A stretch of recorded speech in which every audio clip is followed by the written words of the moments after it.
pakiusap ko sa'yo, ingatan mo siya. Mahalin mo siya hanggang sa huli. Kasi tuyuin din si Nicole. Marami siyang mga imperfection. Pero yung imperfection na yun, mahalin mo.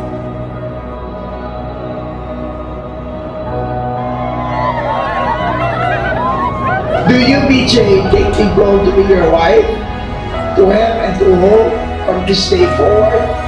For better, for worse, for richer, for poor?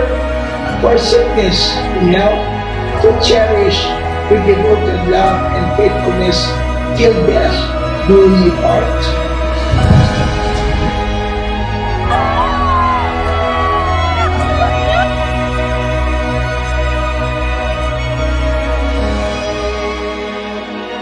Una-una sa lahat, happy 4th year anniversary. Hindi ko lubos na maisip na dadating tayo sa panahon na magpapagsasama-sama natin lahat ng mahal natin sa buhay sa isang lugar. Totoong sobrang challenging na maging magkarelasyon bilang isang Kristiyano. Kaya nagpapasalamat ako kasi ako sa Panginoon na napanatili nating pure ang isa't isa. Especially to BJ Nicole. Starting today, you are not individuals. You are a couple. And whatever will hurt BJ will also hurt you, Nicole. Never forget God. He should be first place. And so we are happy, looking forward that you will be having quivers in your arrows together with the church body, and God bless you. It was like love at first sight.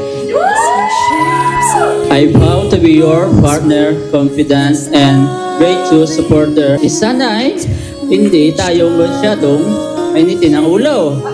Ha?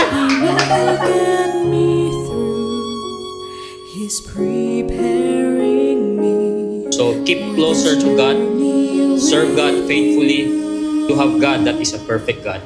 So I hope that the Lord will bless your marriage and may God be glorified in your marriage as well. Congratulations.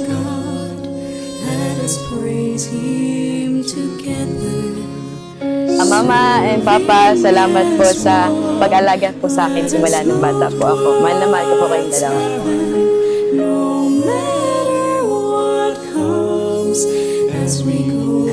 Nakita ko naman ngayon kung gano'ng kasaya. Sana habang buhay na talaga, as in. Kasi deserve mong maging masaya, lalo na sa mga napagdaanan mo before. Mama, tatay, thank you po sa lahat ng mga sakripisyo po niyo sa akin. Yun po, at maraming po salamat na dumating po kayo sa sitwasyon na lagi po kayo magkasama. Salamat po. And I give up forever. I promise to pray with you and you're closer to God. Learn from you and grow with you. With you, I am home. I love you today, tomorrow, and always, forever and ever.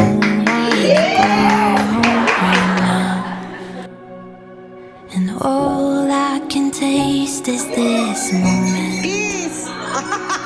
All I can breathe is your life. And sooner or later it's over. I just don't wanna miss you tonight.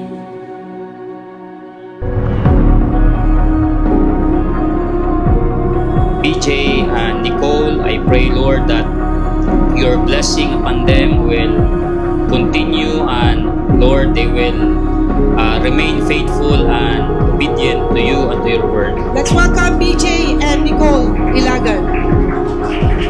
Congratulations! Can't fight the tears that Mahal na mahal kita, BJ ko. Excited na ako makasama ka hanggang sa pumuti na ang buhok nating dalawa. Ipinapangako kong mamahalin kita habang buhay. Pagsisilbihan kita at aalagaan kasama ng mga magiging anak nating dalawa.